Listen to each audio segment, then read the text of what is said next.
Olá, pessoal, sejam todos muito bem-vindos e bem-vindas para mais um episódio do Ponto de Ebulição, o podcast do Quintessa. Eu sou Ana de Souza Aranha, sócia, diretora, empreendedora do Quintessa, uma aceleradora de impacto pioneira aqui no nosso país. E o Ponto de Ebulição é um espaço para a gente falar sobre inovação sustentável. A gente conversa com convidados que têm muita experiência no assunto para aprender e falar dos principais dilemas para a gente conseguir melhorar nossa prática diariamente sobre isso.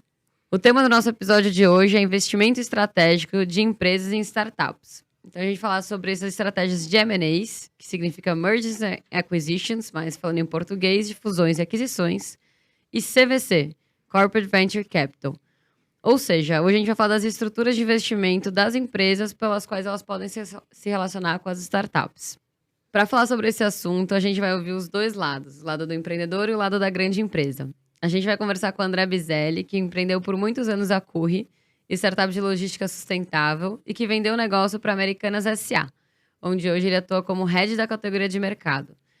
E a Juliana Gerovici, head de novos negócios e Open Innovation da Redro Brasil. Olá. Bem-vindos. Olá. Tudo bom?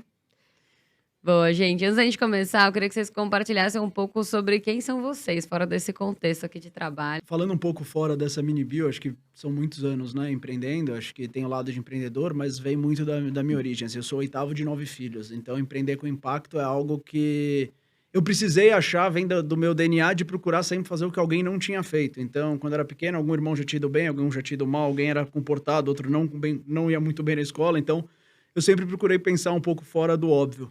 E aí acho que minha criação, pensando nisso e etc., eu fui sempre buscando empreender e empreender em impacto. Afinal de contas, meus irmãos são empreendedores, né? Então acabou que eu fui tentando encontrar o meu espaço.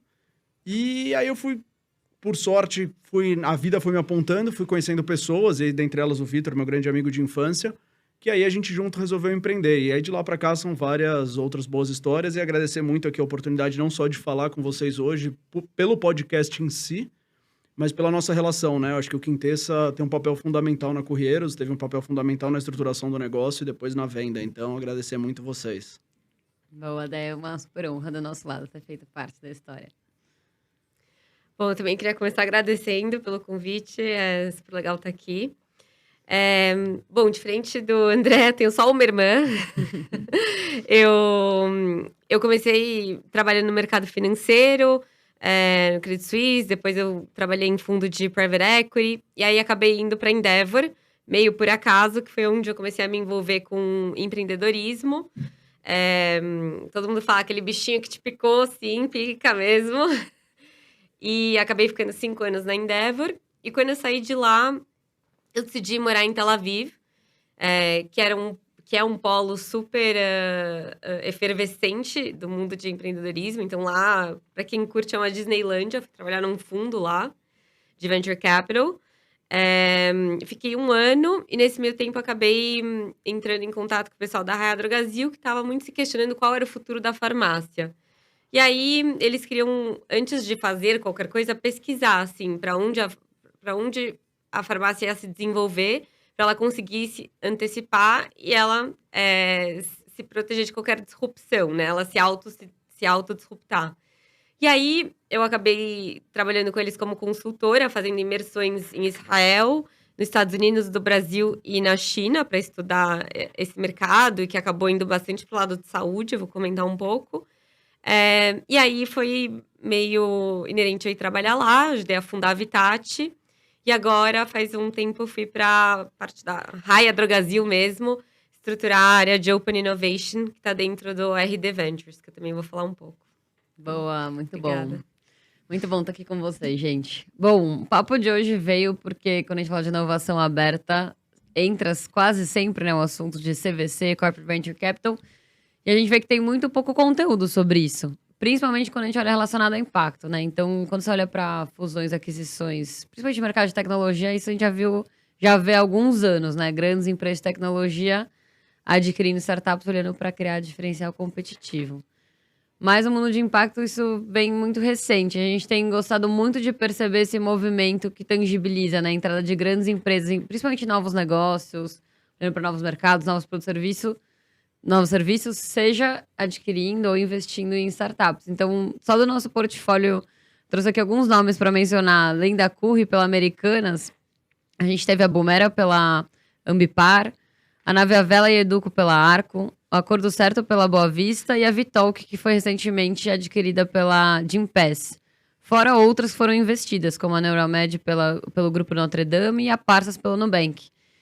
E acho que cada uma aqui no seu contexto, mas sempre nesse olhar de ver o alinhamento da grande empresa entrando ou reforçando um negócio que gera impacto positivo no relacionamento com as startups. Então, por isso que a gente quis trazer esse assunto aqui para o podcast, para a gente falar mais desse possível alinhamento, né, entre os empreendedores tendo essa saída de ganho financeiro, mais alinhado ao seu propósito, e a grande empresa também reforçando esse alinhamento. Então, para mergulhar nisso, Dé, vou começar com você, para você contar um pouco mais do lado da motivação como empreendedor. A gente ouve, né, alguns empreendedores às vezes falando que o sonho é vender a empresa, e até a gente lá no Quintessa tem muito cuidado quando a gente ouve isso para entender o quanto de fato, né, tem um compromisso de longo prazo que a gente sabe que é necessário para fazer dar certo o negócio. Mas quando a gente fala de impacto, muitas vezes tem um certo, não sei se é mito, pudor, ou se isso é de fato real, né? De um receio de falar, puxa, será que se eu vender minha empresa, isso vai significar abrir mão do impacto que ela tá gerando, né? Enquanto tá ainda na mão dos fundadores? E o quanto que aquilo vai estar protegido mesmo na estratégia principal a longo prazo? Então eu queria que você contasse um pouco do como foi a decisão de vocês vendendo a Curry para Americanas, né? Então, se vocês estavam buscando isso ou não, como que foi essa abordagem, por que vocês acabaram optando pelo sim? Não, é até engraçado, assim, eu tava lembrando, preparando aqui para esse papo, uma conversa que eu tive. Na verdade, vocês me convidaram para uma mesa redonda no Quintessa, a gente estava no meio da negociação e veio essa pergunta. E falaram assim, você venderia a sua empresa? E ninguém sabia que a gente estava em negociação, obviamente. E aí, assim, todo mundo olhou com uma cara, assim, meio tipo, como alguém diria que sim, venderia uma empresa de impacto? E a primeira empresa que respondeu falou, não, de jeito nenhum.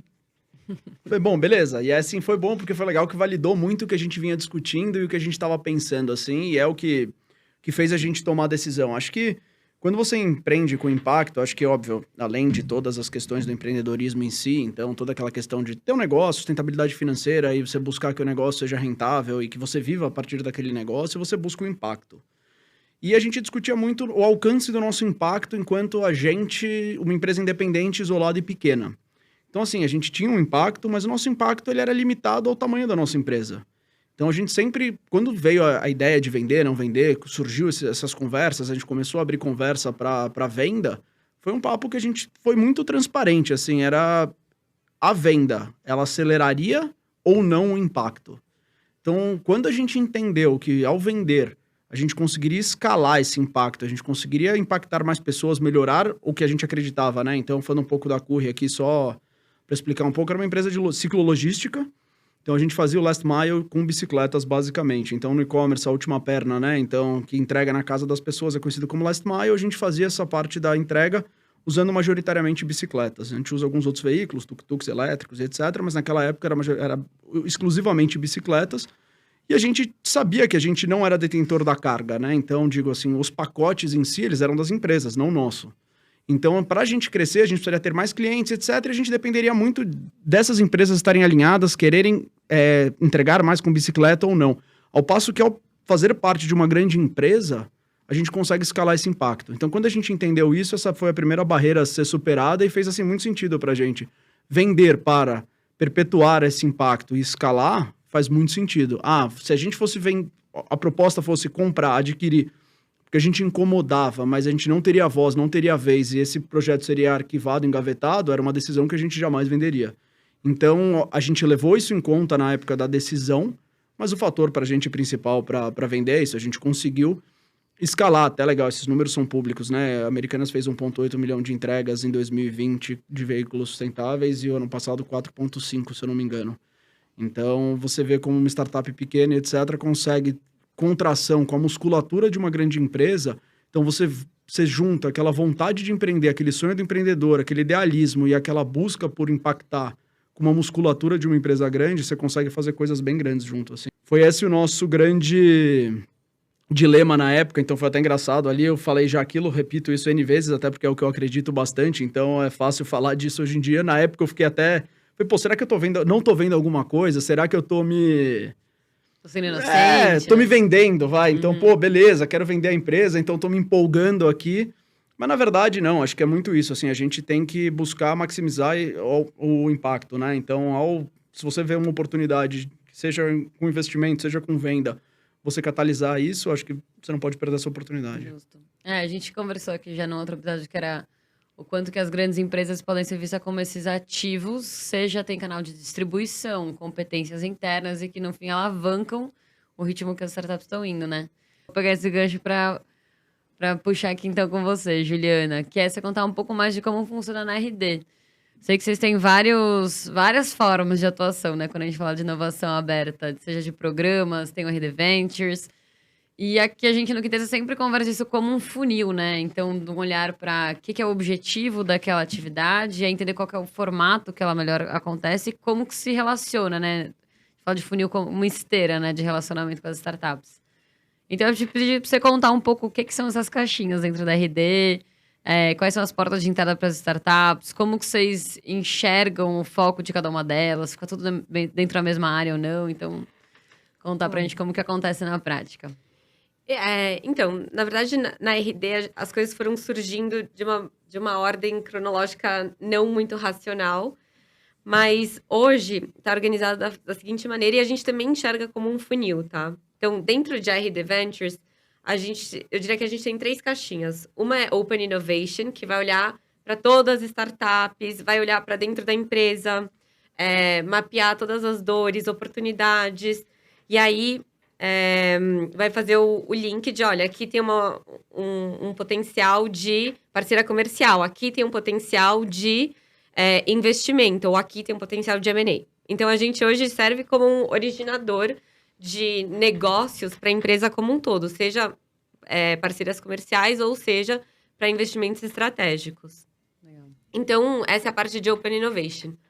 Passando disso, se a gente vê que é um negócio que É como se fosse a boca do funil é a ali, boca o do topo, funil, né? se a gente vê que tem um quê de parceria estratégica, a gente passa para a área de M&A / investimentos, que vai olhar para aquilo e falar, nossa, faz sentido de fato, esse negócio agrega muito valor, seja para a Vitati, para a Raia Drogasil, e aí olha para a empresa como um todo e fala, tá, aqui vai gerar potencial dentro daquela área, vai ajudar a Raia Drogasil a construir aquilo que a gente quer construir. E aí eles entendem se vai ser um M&A ou um investimento.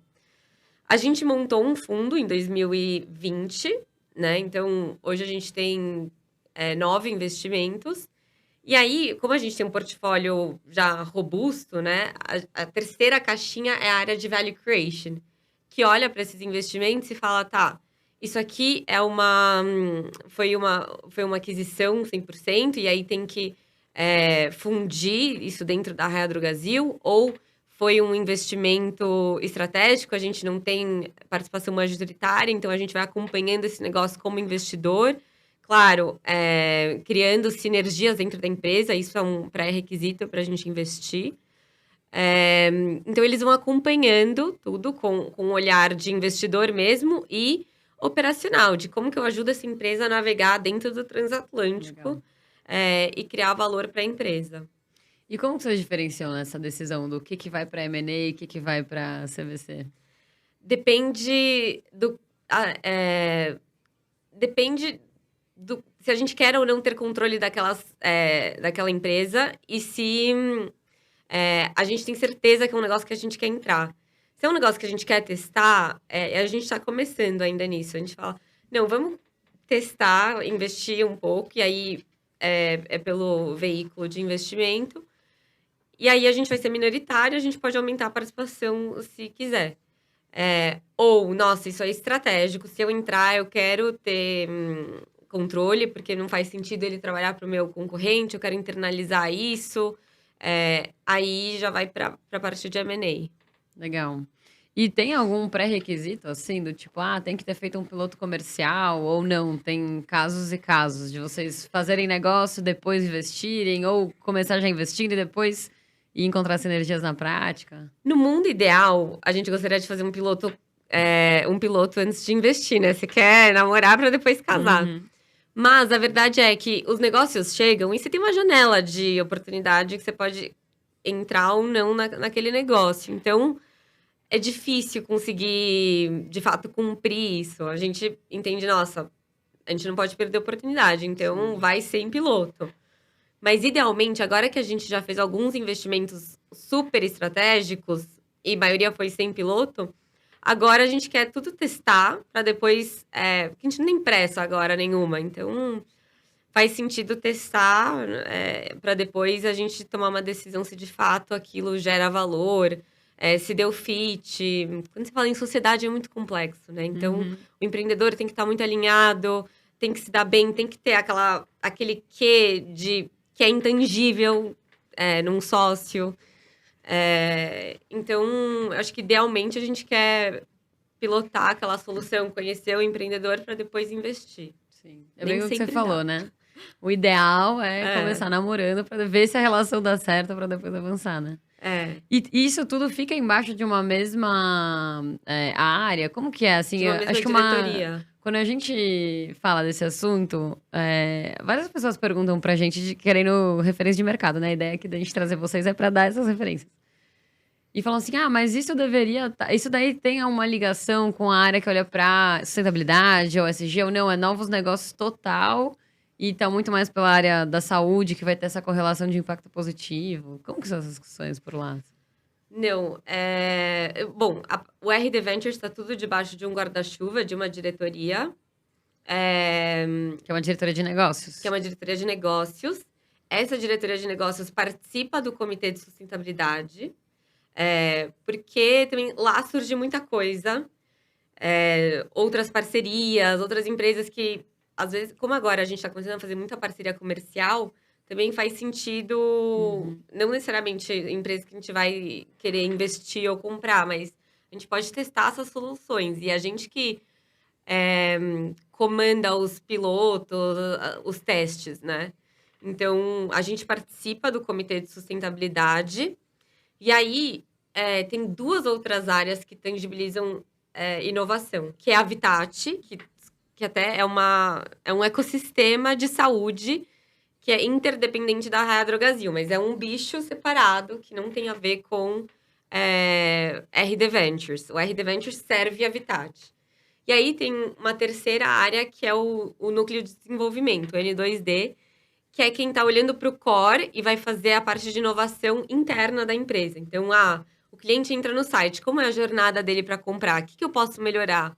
Então, lá tem os squads, etc., para melhorar a jornada do consumidor na Raia Drogasil, como ela é, sem pensar em disrupção, em inovação. E aí, quando você fala dos horizontes de inovação, H1, que é inovação incremental, H2, inovação adjacente, H3, inovação disruptiva, o N2D está bem na incremental, o H2, que é adjacente, eu diria que tangibiliza bastante a RD Ventures, porque como não é um negócio que está no core, a gente tem que olhar para investir. Mas é um negócio que faz sentido para a farmácia entrar, porque engloba, de certa forma, o mercado dela. E a terceira é a disruptiva, que aí sim tá mais atrelada à Habitat, que foi o que a gente acabou construindo que a gente acredita que é o futuro da farmácia. Legal. Eu acho muito legal como vocês organizaram isso, porque, de novo, né, algumas das conversas que a gente tem, o pessoal fala assim, mas qual que é o meu programa de inovação aberta? A gente fala, não é uma abordagem, né, um tipo de estratégia, e você pode criar várias caixinhas que atendem a diferentes objetivos e serem sequenciais ou serem ao mesmo tempo e de que forma elas se complementam. Então, acho que é legal porque, dessa forma, até como você foi contando, né, você já... O horizonte, né? Qual que é o prazo para aquilo se tangibilizar faz todo sentido, né? Tem a inovação para melhorar o que eu já me proponho a fazer hoje e a inovação que vai me conectar com o meu futuro, né? Legal. Vou voltar para você, Juliana. Então, eu sei que você já contou um pouquinho agora na resposta anterior, mas conta um pouco mais. O que é a Habitat? De onde ela foi criada? Como ela se relaciona também, né, com o grupo? E da onde que veio, assim, essas respostas, né? Como vocês têm feito na prática essa decisão de isso eu vou desenvolver internamente ou isso eu vou buscar no mercado, né? Boa. Contar um pouco da história e eu conto o que é Habitat, né? A farmácia, historicamente, é um varejo que tangencia a saúde também, né? Então, fica aquele limbo de saúde ou varejo, saúde ou varejo. E tanto que em 2011, quando Droga Raia e Drogazil fundiram, e aí fizeram a cultura nova da Raia Drogazil, a missão, visão, valores é cuidar da saúde das pessoas em todos os momentos de suas vidas. E aí, é, quando o conselho começou a se provocar, no final de 2018, que o que trouxe a Raia Drogasil até onde ela está hoje não é o que vai fazer ela dar o próximo grande salto de crescimento, que foi expansão de loja, eles começaram a se provocar, tá, mas e agora? O que é? O que é? Como que a gente faz para continuar sendo uma empresa líder, continuar sendo uma empresa, perpetuando o negócio? E aí, a gente, junto com algumas consultorias, a gente começou a entender que a gente precisava de um movimento, né, no mundo inteiro, que era as pessoas saírem um pouco do movimento de fiquei doente, deixa eu me cuidar, para deixa eu me cuidar para eu não ficar doente. Até porque as empresas não conseguem mais pagar essa conta de saúde, que tem uma inflação gigantesca, e também o SUS não dá conta. Simplesmente não consegue. É um sistema incrível, referência mundialmente, mas ele não dá vazão à população brasileira. E aí a gente começou a entender que se a gente tem mais de 2.000 pontos espalhados pelo Brasil inteiro.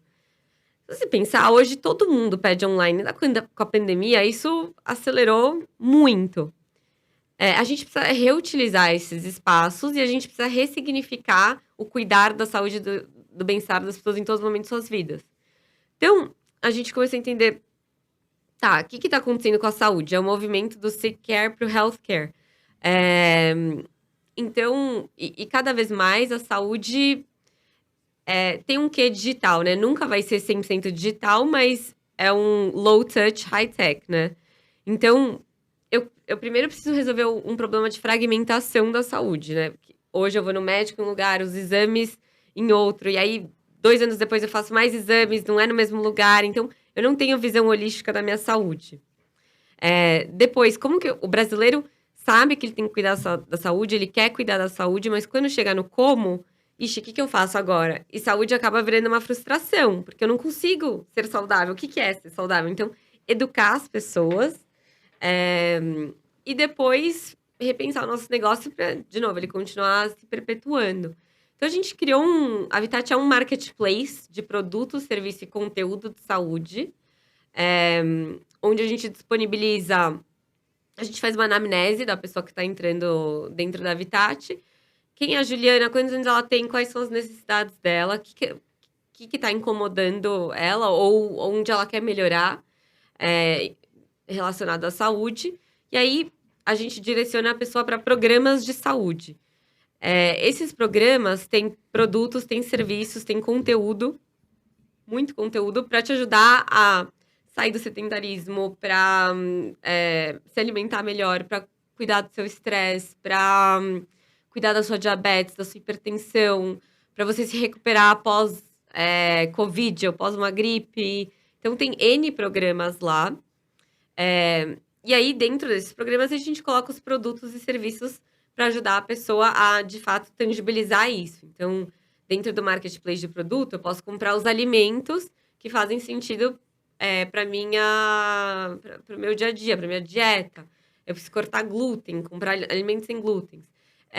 Os serviços, eu posso agendar pelo aplicativo da Habitat, serviços de saúde ou em nossos parceiros, ou nas unidades de Habitat que tem o espaço Sua Saúde, que é uma coisa que a gente está criando. Então, repensando o espaço para não ser só um lugar onde você vai comprar medicamentos ou shampoo, seja lá o que for na farmácia, mas também você vai ter acesso a serviços de saúde. Você pode fazer uma bioimpedância, você pode fazer testes rápidos, você pode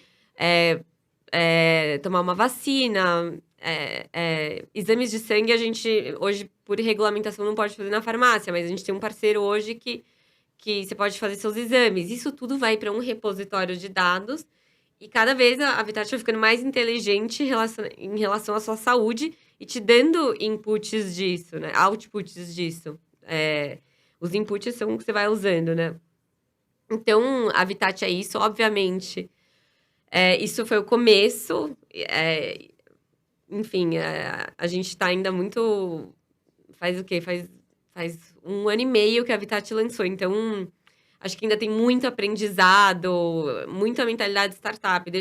Eu tenho uma hipótese, deixa eu testar, ver se funciona, eu volto para casa, ajeito, arrumo, testo de novo, volto, até achar o modelo ideal que tem impacto na vida das pessoas e que gera um retorno financeiro também para a Raia Drogasil, para ela continuar investindo nisso.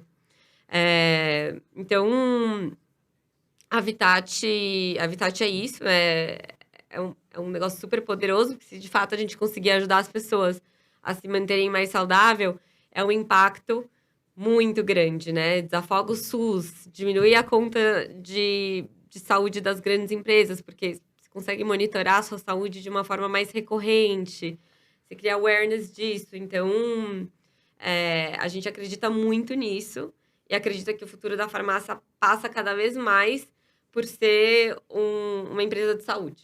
Então, assim, é um grande shift, muito grande, mas a gente acredita que o futuro vai nessa linha. Muito legal. Eu lembro quando vocês contaram lá atrás essa mudança de visão, né? De não quero cuidar da doença, eu quero cuidar da saúde, que fez muito sentido, porque a gente normalmente se comporta só quando a gente fica doente que a gente vai atrás, né? Um pouco e preventivo. Assim, é uma coisa que tá há anos dentro da empresa, que permeia os valores, etc. Só que a saúde também está sendo disruptada, assim, eu digo o mercado de saúde como um todo. E aí não é só a Raia Drogasil que está se mexendo. Todo player de saúde, o laboratório, o hospital, tá se mexendo em função disso. E a gente também. Alinhada essa tendência de mercado, né? Sim. Mas eu queria descer um pouquinho nisso de você contar na prática, assim, dentro desse universo Habitat, como que vocês têm feito de trabalhar com startups que vocês adquiriram, ou startups do mercado, o que vocês desenvolvem dentro de casa, até... Acho que essa é uma dúvida muito comum, assim, também, que a gente percebe, né? Puxa, por que fazer via estratégia de inovação aberta e não aqui dentro de casa? Então, eu não sei como vocês usam esse critério, se é por necessidade, risco, competência interna. Quando a gente foi começar a Habitat, como eu falei, a gente estudou muito. A gente foi estudar o mercado em Israel, nos Estados Unidos, na China. E aí a gente voltou com um plano. A gente falou, queremos fazer isso, nosso sonho é esse. A gente tinha muito claro o que a gente queria fazer. Só que a gente percebeu que esse sonho era uma empresa de saúde e de tecnologia, que fugia muito dos capabilities que a Raia Drogasil tem hoje, que é uma empresa de varejo farmacêutico. Então a gente falou, vamos dar um passo para trás, fazer algumas parcerias estratégicas para construir o esqueleto dessa empresa. E aí a gente precisa...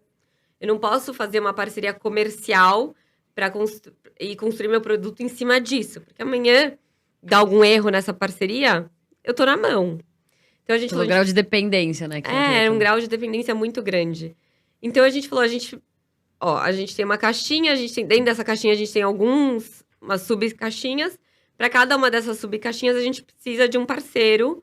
E aí tem que ser estratégico, porque eu não posso depender do relacionamento, etc. Tem que estar tudo no papel bonitinho.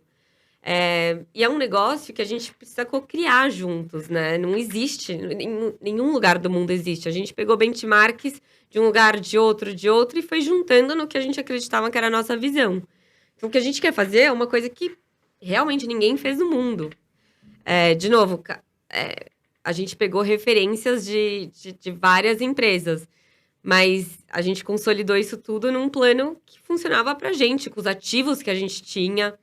Que a gente falou, se a gente for construir a Habitat do zero, muito difícil fazer um produto B2C, para mudança de hábitos, saúde.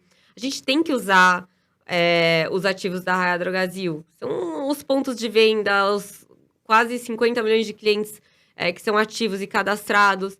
a força de venda de 50 mil pessoas que trabalham no dia a dia na empresa e que vão ajudar o cliente a usar a Habitat. Então, a gente falou, a gente sabe quais são os nossos pontos fortes, quais são nossos ativos, nossos pontos de partida. Agora, a gente precisa de algumas parcerias estratégicas, e aí é um acqui-hire ou um investimento majoritário para conseguir montar esse produto e depois, em cima disso, criar um ecossistema. Acho que é isso, né? Se abre para andar mais rápido, né? Aproveitar, como você falou, dos ativos de quem já estava olhando para isso, mas esse cuidado, né? No grau de dependência, do quanto dá para fazer só uma parceria comercial, vai ter que trazer para dentro, né? E só para complementar, isso já foi um grau de disrupção dentro da Raia Drogasil grande. É uma empresa, são 2 empresas centenárias que tinham feito um investimento na vida.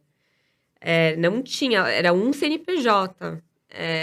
Então, foi um negócio bem disruptivo, assim, da gente se abrir para investir em startup, como a gente faz, e acho que a gente ainda está aprendendo muito. Sim, aqui não fica tão óbvio, né? Mas a gente tá falando de modelo mental, de cultura empresarial, né? Afinal, por trás das empresas são pessoas operando, né? Então, parece às vezes um papo técnico, como se a gente abrisse um Excel, né? E tomasse uma decisão, mas o que você falou, eu imagino que não tenha sido trivial mesmo, esse alinhamento todo e tal. Não foi. Eu acho que pegando um pouco desse gancho até, né? De falar de alinhamento e a parte onde são pessoas por trás, de tirar do papel.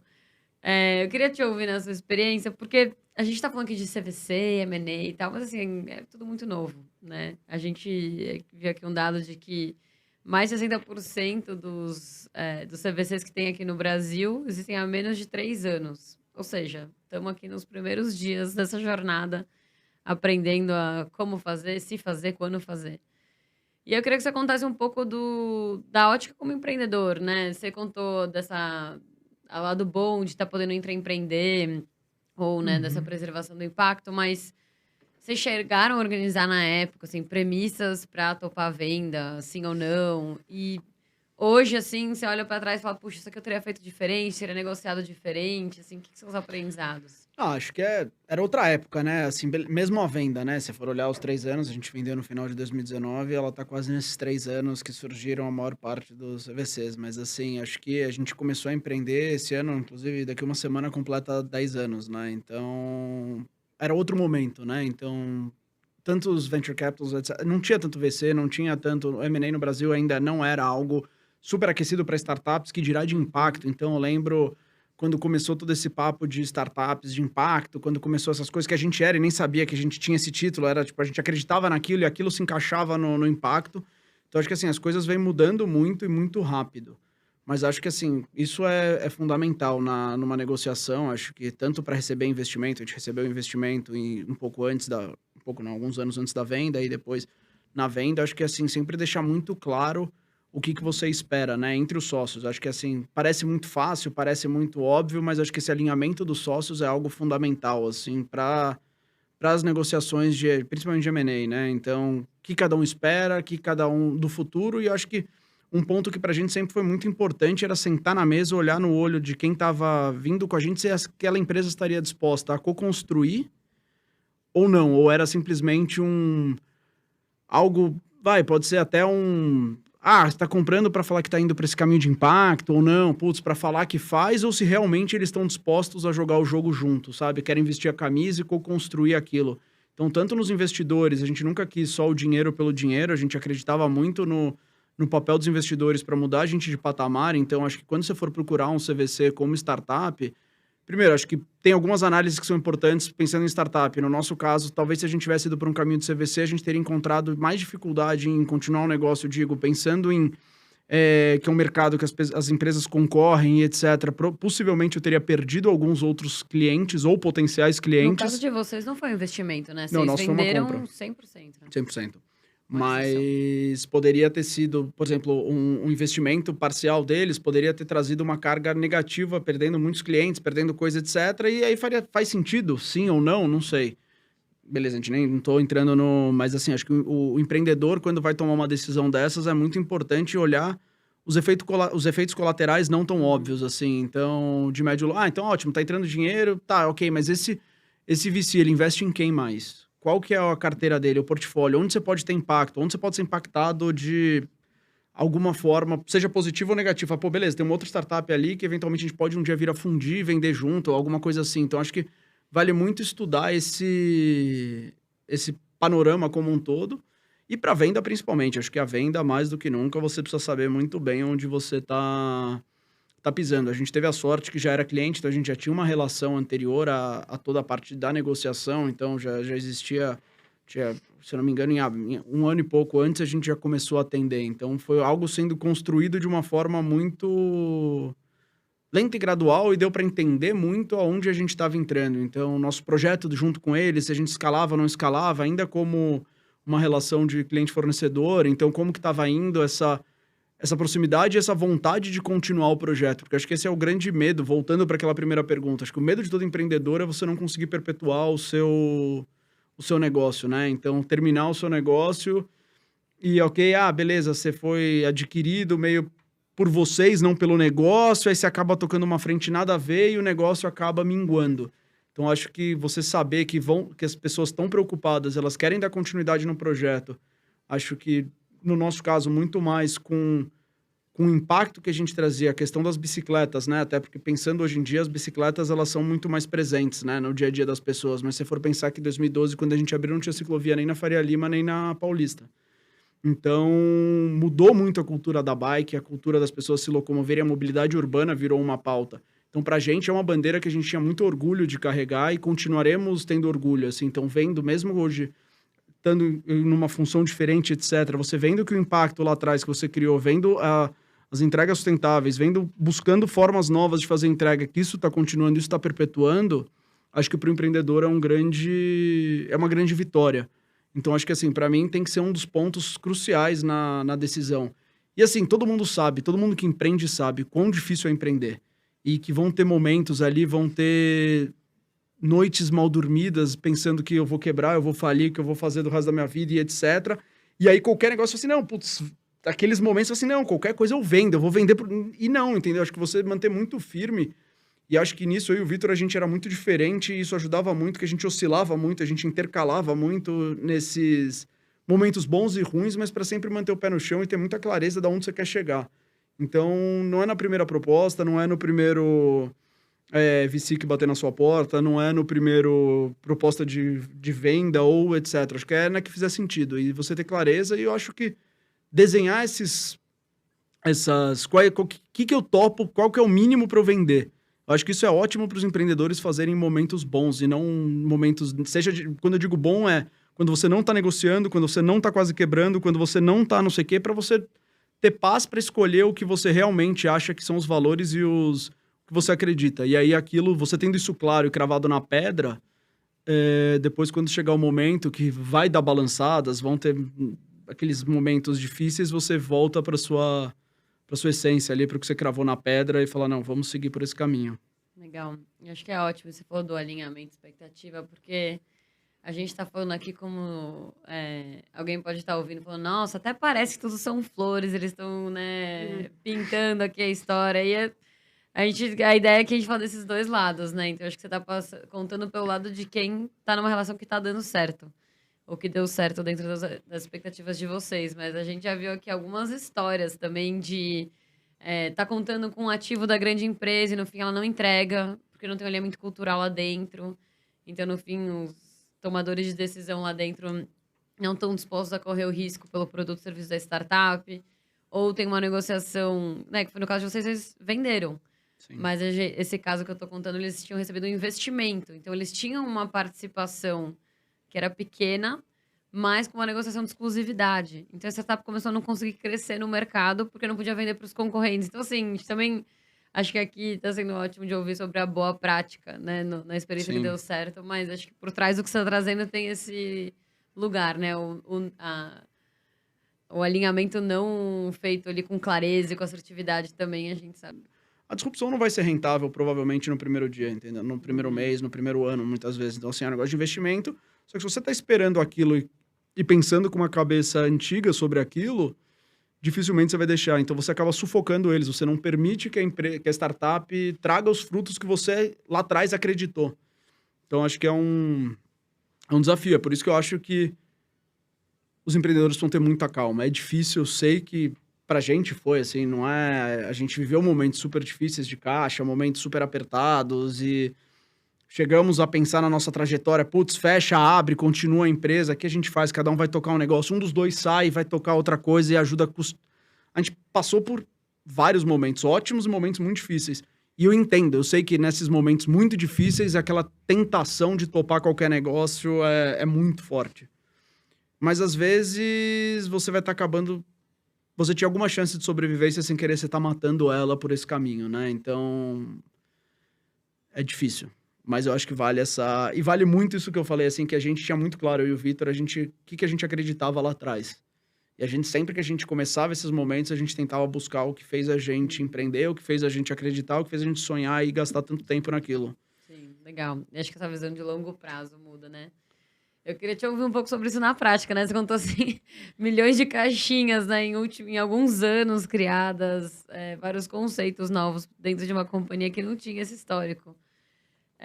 Então, conta um pouco, assim, o que são esses desafios aprendizados de ser estruturado o CVC, esse alinhamento de expectativas sobre prazo de retorno, né? Onde que eu vendo ali como uma ideia de algo que vai dar certo e vai trazer benefícios, aonde que eu deixo mais explícito os riscos por trás. Então, como tem sido na prática?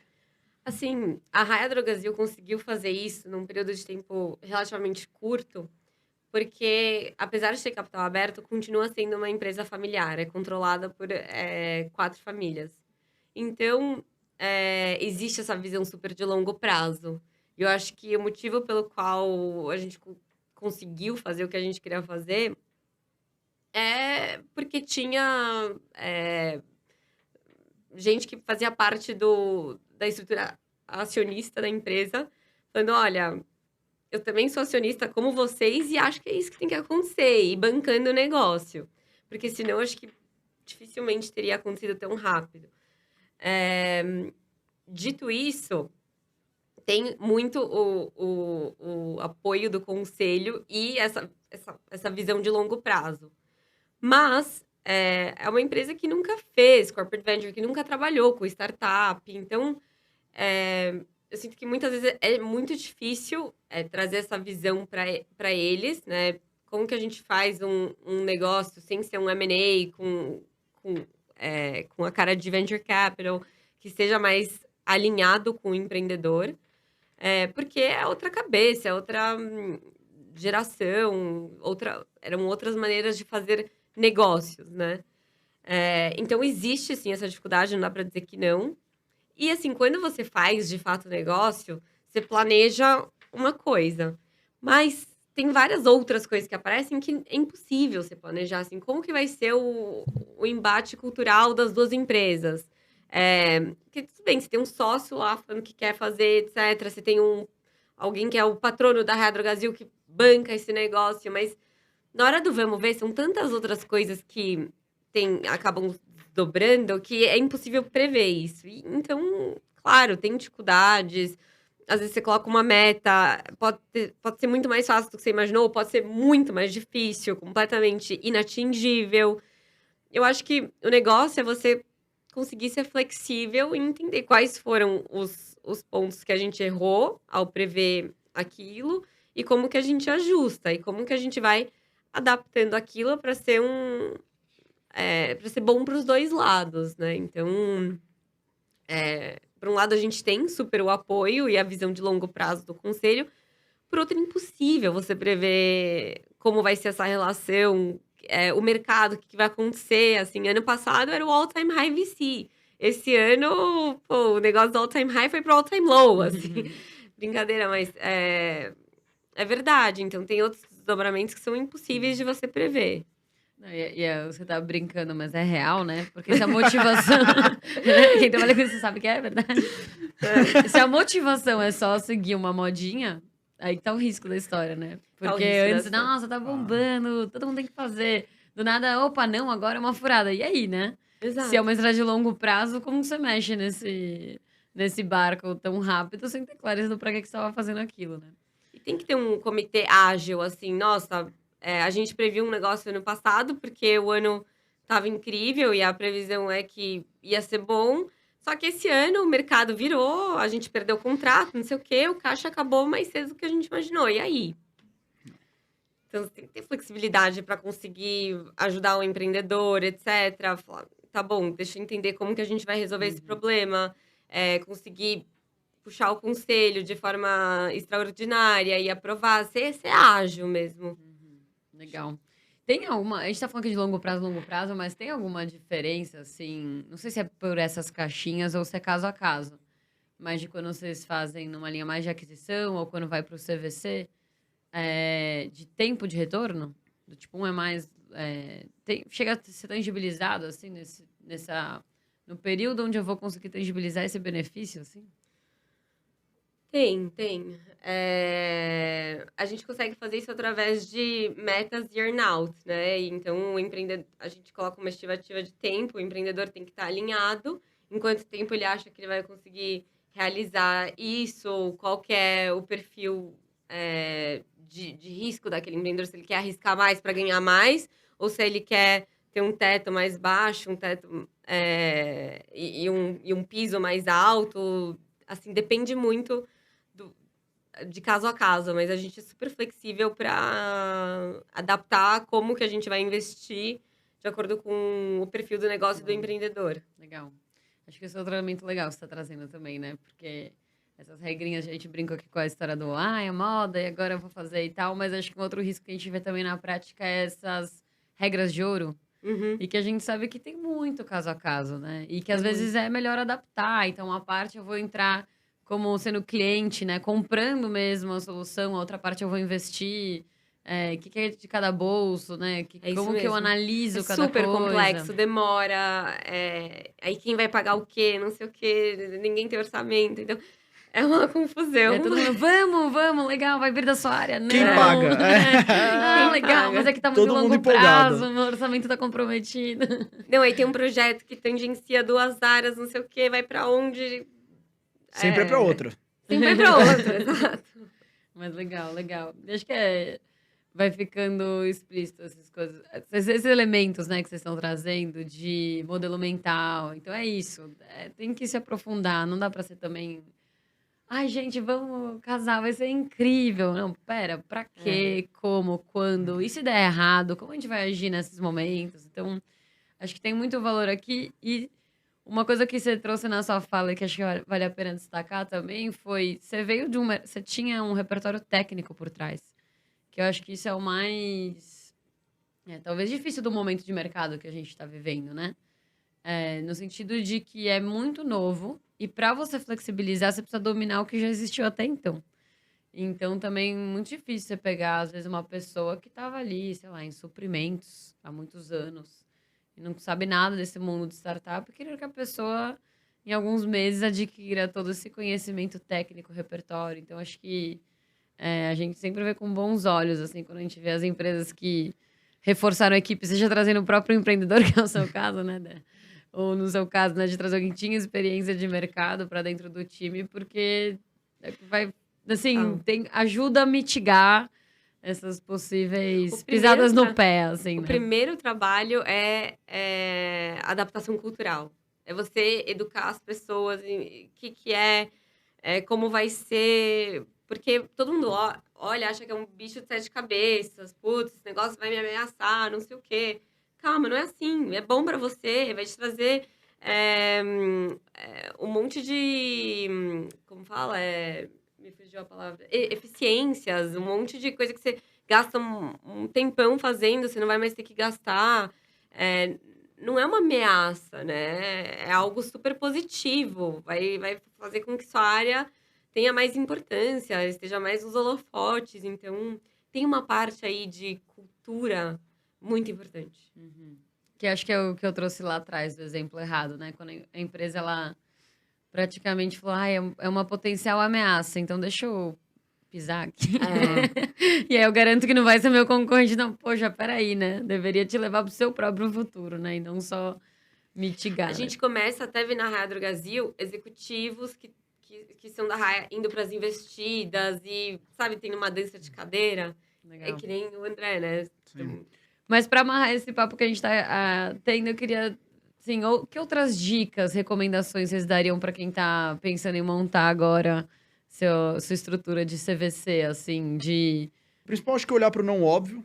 Então, acho que você olhar para sua só para sua caixinha sempre ali, o seu futuro já programado, acho que e além disso, acho que se arriscar um pouco, começar a tentar através do CVC achar startups, investir em novas frentes, novos caminhos que nesse curto prazo talvez não façam sentido, mas no médio e longo pode aumentar o alcance das empresas, podem fazer com que as empresas mudem de patamar, então entender coisas que não são tão óbvias. Então acho que fugir do óbvio, acho que para mim é um ponto bem importante. Segundo, saber quem você está trazendo. Acho que a questão do empreendedor, acho que tem N tipos de empreendedores, mas assim, essa proximidade com o empreendedor não é uma coisa... Ah, o empreendedor, você já sabe o que espera naquela caixinha. Então, para mim, um ponto é muito quanto que ele é apaixonado por aquele negócio, quanto que ele acredita realmente no que ele faz, quanto que ele se dedica àquilo, é um ponto. Então, acho que é muito entender o perfil e você se conhecer. Eu acho que se a empresa se conhece, ela consegue entender que perfis de empreendedor vão dar fit e quais não vão dar. Porque é isso também, cada empresa tem sua cultura. Todos estamos mudando, estamos evoluindo, ok, concordo, mas assim, você tem que ter uma foto sua, você tem que fazer essa autocrítica, fazer esse trabalho ali de autoconhecimento e falar, trazer empreendedor do tipo XYZ pra cá agora vai dar ruim, tipo, assim, é dado que vai dar problema, entendeu? Vai dar, não vai encaixar. Então é saber isso também e mais do que o negócio é olhar o empreendedor. Acho que isso pra mim é fundamental, porque a maior parte das startups sem o empreendedor não roda. Pelo menos por um tempo, até fazer essa fusão ali com a empresa e ela realmente poder ser tocada pela empresa. E aí, às vezes, as pessoas falam, não, vai naquela empolgação, etc. Mas aí tem um negócio super alinhado com um empreendedor super desalinhado. Vai dar ruim. Tipo, é a cara do erro. Pra não falar outra palavra. A gente brinca até no Quintessa, porque vários dos nossos papos termina com o pessoal brincando com a gente. Fala assim, mas espera, vocês trabalham com negócio, inovação, impacto ou vocês são psicólogos? Porque, assim, quase todos os papos acabam nesse lugar do evocar a lucidez, a consciência, o autoconhecimento, porque é um pouco disso, né? Todo o papo que a gente tá tendo aqui, né? Empreendedor e empreendedora tem que saber o que quer da vida, motivação, tá disposto a estar dentro de uma estrutura maior, não é mais agora, né? Uma decisão talvez ali mais centralizada em si, que tinha antes. Do lado da empresa também, né? A gente tem condições, tem alinhamento cultural suficiente para poder embarcar alguém, porque senão a gente vai botar essa pessoa num barco furado, né? Então, qual que é o nosso diagnóstico antes de se movimentar? Então, é isso, outra coisa engraçada, assim, você pensar que o empreendedor, ele tá acostumado a coisas de rápida mudança e etc. Então, ele acha que mudar as coisas é fácil. Então, ele fala, não, eu vou entrar na grande empresa e vou... E assim, e não saber reconhecer que a grande empresa... e saber que a grande empresa tem os seus valores. Aquilo que eles construíram até hoje vem dessa... Então, assim, saber reconhecer isso. Porque o cara acha que, não, tá tudo errado. Você fala, putz, esse cara não vai durar... E tem outro timing, né? Exato. Mas é engraçado, assim, eu conversei com vários empreendedores depois da venda, etc, procurando... O cara fala, não, mas daí eu falo, cara...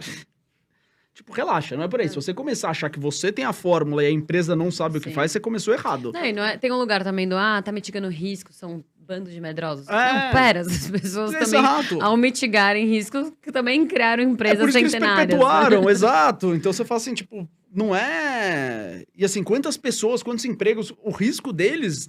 Não é mesmo tomar risco ali como startup. Não são 10, 30 pessoas, né? Então é isso, saber... Eu acho que isso, o empreendedor saber reconhecer e admirar a empresa para que ele seja cedendo participação, seja vendendo a empresa, para que ele consiga ali co-construir, sabendo que aqui eu faço bem, você faz melhor, ali você faz e etc. Onde cada um tem seu espaço naquela construção coletiva ali. Legal.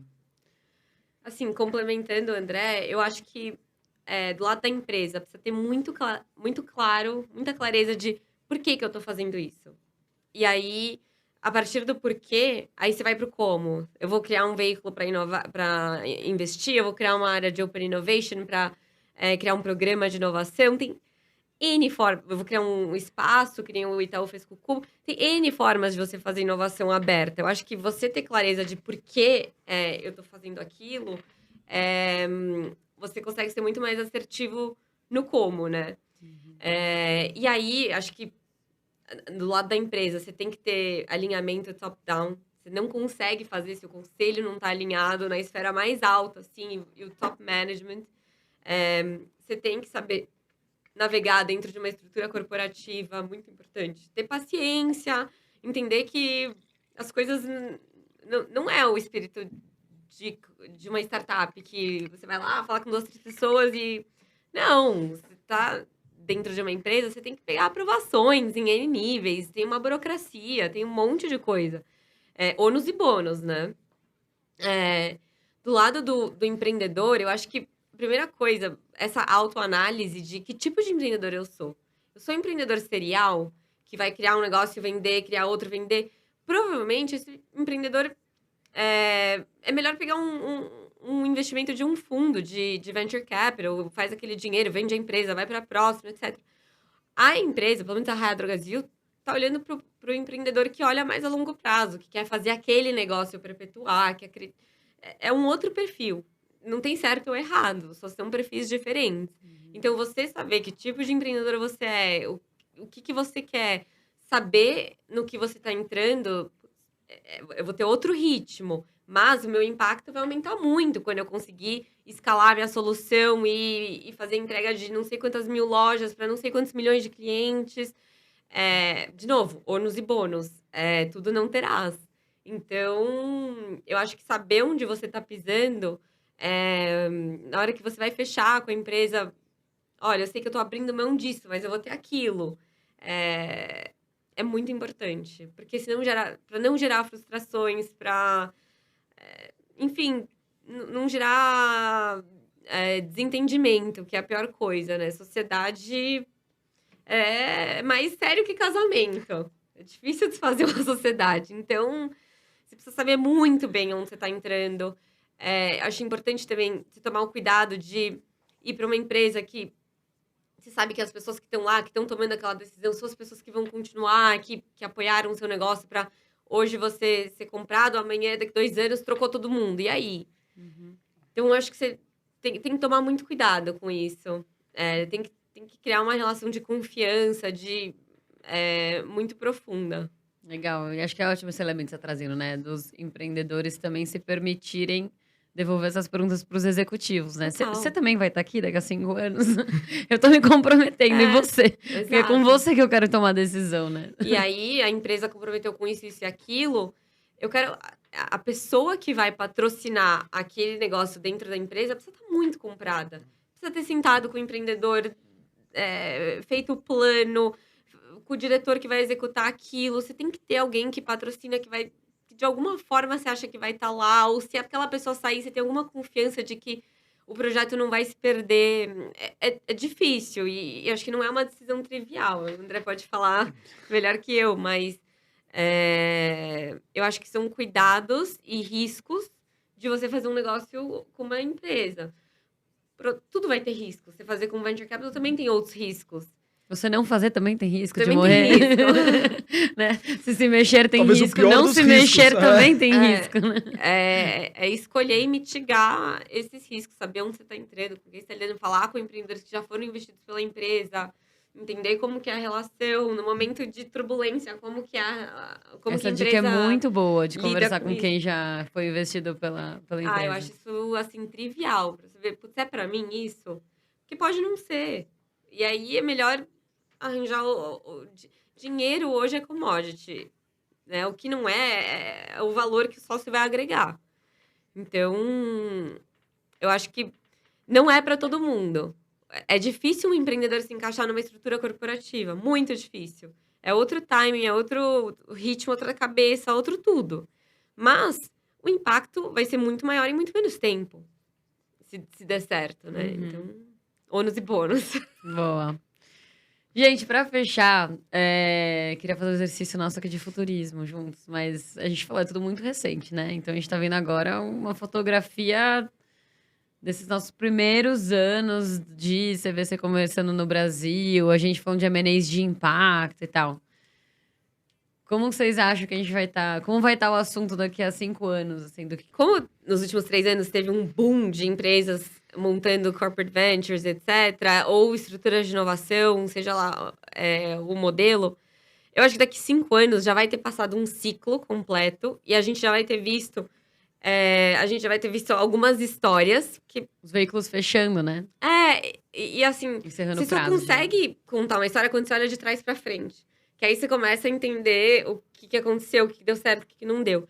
Então vai ter muita lição aprendida, que nem os Estados Unidos. Eles estão alguns ciclos na frente, né? Eles hoje já têm outra cabeça de quando eles começaram. Então eu acho que daqui 5 anos vai ter fechado um ciclo, vai dar pra olhar pra trás e falar, tá bom, deixa eu entender o que eu fiz, o que eu fiz de certo, o que eu fiz de errado, pra eu planejar o próximo ciclo e fazer melhor.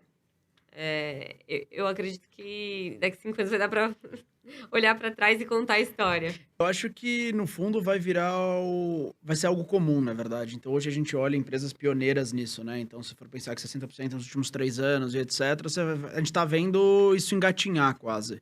Então, acho que daqui 5 anos vai ser algo super normal, assim, as empresas vai ser estranho quem não tiver algo ligado a startups, essa cabeça. E em relação ao impacto, meu sonho é que isso deixe de existir no sentido de que vai ser tão normal que a gente não vai precisar mais separar startup de impacto ou não impacto. As empresas buscarem entenderem o impacto delas não vai ser algo que você precise destacar. Assim, quem não tiver isso, morrerá. Obrigatório, É né? isso, então assim, vai ser mandatório. Tipo, Você tem quer área de RH, você olha isso. pra gestão de pessoas. Então, a questão do impacto, pra mim, eu espero que um dia isso morra no sentido de, tipo, vai ser tão comum, você não ter isso vai tornar a sua empresa impossível de continuar existindo a ponto que todas serão.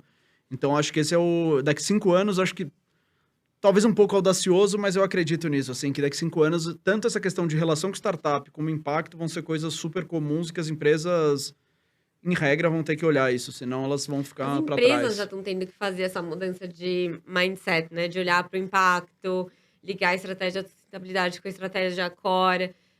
Isso já vem mudando, então vai ser uma exigência que as investidas, que todas as interligadas também sigam esse... Não, é natural, exato. E é assim, sempre tem aquelas pessoas puxando a fila, e eu acho que o Yvon Chouinard da Patagônia agora, mais do que nunca, esticou mais ainda a corda. Então, assim, ele tá cada vez mais puxando essa fila, e eu acho que as empresas cada vez mais vão ter que ir pra esse lado. Ok, acho que poucas vão seguir realmente o que o Yvon faz, mas eu acho que vão ter várias outras sentindo nessa obrigação de procurar esse impacto e esse local ali, onde consegue transformar, ser parte da transformação. Muito bom, gente. Chegamos ao fim. Eu tô aqui com vontade de continuar conversando, porque acho que é muito rico tudo que vocês trouxeram. Queria agradecer, de verdade, porque acho que a gente ainda tem pouquíssimos casos aqui no Brasil, né? Seja de empreendedores de impacto que foram adquiridos e estão vivendo essa história e podem contar como foi, tem sido, né? E do seu lado também, Juliana, acho que, sim, poucas empresas que têm uma estratégia robusta, pensada, que pensa no longo prazo, que tem esse vínculo com o impacto. Então, acho que é muito rico, assim, poder ouvir como que foi, como se chegou nisso e o que vocês estão vendo para o futuro também. Então, obrigada pela participação, obrigada pela abertura de compartilharem. E seguimos aí nos próximos anos dessa jornada que acabou de começar. Daqui a 5 anos a gente faz outra rodada. Boa. A gente vê quem errou menos. Super obrigada gente. pelo convite. Foi um Muito prazer obrigado. estar aqui. O roteiro dos episódios foi feito pela Mariana Vale, pela Paula Caione, com a minha contribuição. E a edição e a gravação foi feita pela Wen Produtora.